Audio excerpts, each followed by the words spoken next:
आप सभी मित्रों का आज के मनन में एक बार फिर से हार्दिक स्वागत करता हूं।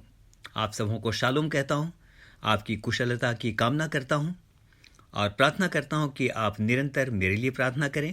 मैं भी आप सब के लिए निरंतर प्रार्थनाएं करता हूं। मित्र, आज के मनन में चलते हैं और आज का मनन मैं विश्वास करता हूं कि एक बार फिर से हम में से हर एक को नई आत्मिक ताजगी से भरेगा। एक नया दृष्टिकोण हम जीवन के प्रति समझने पाएंगे। तो आज का जो आधार पद है, जिस पद पर आज हम विचार करेंगे, वो आधार पद है नीति वचन 16 और उसके 18वें पद में। यहाँ ऐसा लिखा है, विनाश से पहले गर्व और ठोकर खाने से पहले घमंड आता है। यह नीति वचन 16 उसके 18 में लिखा है और इसको लिखने वाला बार बार बताने की आवश्यकता भी नहीं, आप जानते हैं, राजा सुलेमान है, जो दुनिया के सबसे बुद्धिमान शख्स में से एक था। मित्र, आज की घटना में चलते हैं। उत्पत्ति 41 और उसके 16वें पद में इस प्रकार से लिखा है, सुनिएगा। यूसुफ ने फिरौन से कहा, मैं तो कुछ नहीं जानता, I do not know anything. मैं तो कुछ नहीं जानता, लेकिन परमेश्वर ही फिरौन के लिए शुभ वचन देगा। इस पद की पृष्ठभूमि आपको बता दूं। जब मिस्र के राजा फिरौन ने स्वप्न देखा और उसका अर्थ बताने वाला कोई ना मिला, तो यूसुफ को बुलाया गया, जो बंदी गृह में था। आप इस घटना को जानते हैं। राजा को यह बताया गया था कि सारे मिस्र में यूसुफ ही अब एक बचा है जो इस समस्या का निदान कर सकता है।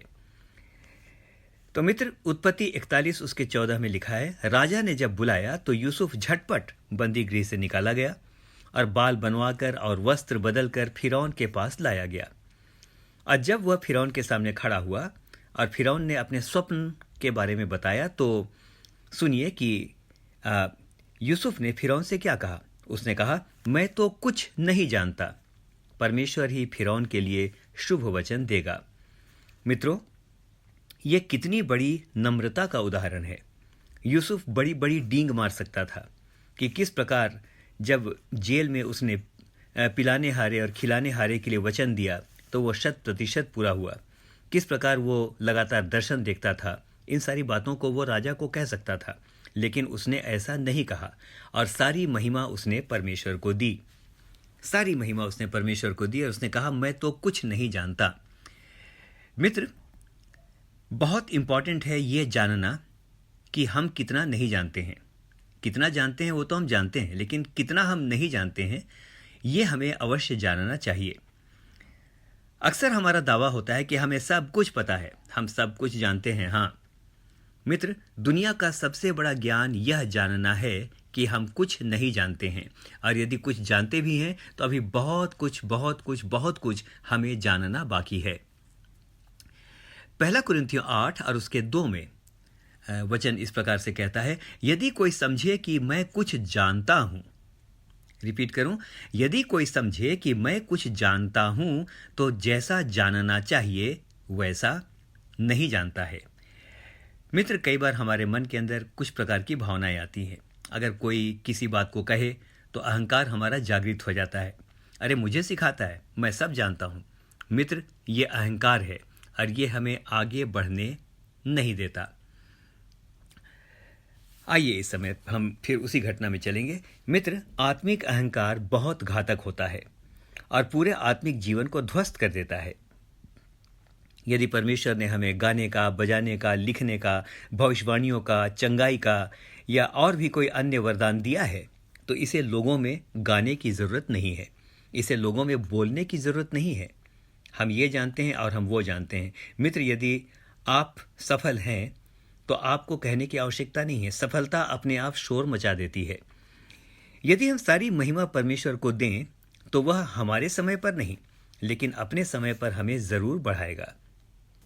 आज का वचन हमने सुना था कि विनाश से पहले गर्व और ठोकर खाने से पहले घमंड आता है।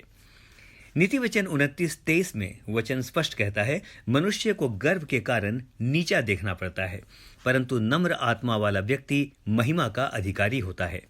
मित्र, परमेश्वर ने इस नम्रता के कारण यूसुफ को मिस्र का प्रधानमंत्री बना दिया। अवश्य परमेश्वर ने देखा होगा कि राजा के सामने खड़े होकर वो अपनी महिमा नहीं ले रहा है, लेकिन वो परमेश्वर को सारी महिमा दे रहा है। मित्र, और इसका प्रतिफल उसे इस प्रकार से मिला कि परमेश्वर ने उसे मिस्र के अंदर सबसे ऊंचे पद पर बैठाया। स्मरण रखिए, परमेश्वर हमारी नम्रता और दीनता को बहुमूल्य जानता है। मित्र, क्या वजह थी कि यूसुफ ने स्वप्न का सही अर्थ बता दिया? वो जेल में था, उसकी परिस्थितियां बड़ी नकारात्मक थीं, उस पर दुष्चरित्र होने का आरोप लगाया गया था, उसके भाइयों ने उसे बेच दिया था। लेकिन ऐसी परिस्थिति में भी क्योंकि लगातार वो परमेश्वर के साथ बना रहा, उसने परमेश्वर को नहीं छोड़ा। उसने परमेश्वर पर दोष नहीं लगाया कि हाँ, परमेश्वर ने मेरे साथ अन्याय किया है। जेल में भी, यानी बंदीगृह के अंदर भी, वो परमेश्वर के साथ बना रहा, दर्शन देखता रहा, भविष्यवाणी करता रहा, प्रार्थना करता रहा। मित्र, शायद यही वजह है कि परमेश्वर ने फिरौन के सामने ही यूसुफ को फिरौन के सपने का अर्थ बता दिया और वो ऊंचे स्थान पर उठाया गया। मित्र, अब समाप्त करते हैं। हमारे जीवन की परिस्थितियां कितनी भी नकारात्मक क्यों ना हो, हम दीनता से परमेश्वर के सामने बने रहें, विनम्रता के साथ हम परमेश्वर के साथ बने रहें। भजन संहिता 75 उसके 7 में लिखा है, परंतु परमेश्वर ही न्यायी है, वही एक को घटाता और दूसरे को बढ़ाता है। हम में से हर एक को परमेश्वर बहुतायत के साथ आशीष दे। आमीन और फिर से आमीन।